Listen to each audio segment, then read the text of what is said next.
ব্রিগেডের সভা থেকে বহরমপুরে 3 আসনের নাম ঘোষণা তৃণমূলের। মুর্শিদাবাদ লোকসভা কেন্দ্রের সাংসদ আবু তাহের খানের উপরেই ভরসা রাখল Trinamool Congress. Enjoy the beats with DJ Mishti from Kolkata, now at Murshidabad's only discotheque Ignition at Golden Retreat, Baharampur Shilpo Taluke Golden Retreat, luxury 4-star hotel with upcoming club facility.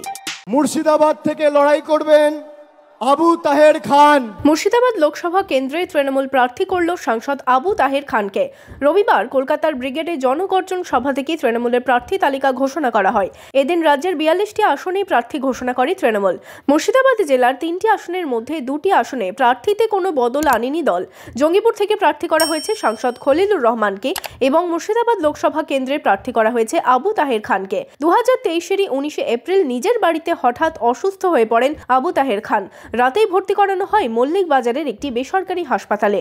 দীর্ঘ চিকিৎসার পর সুস্থ হয়ে ওঠেন আবু তাহের খান।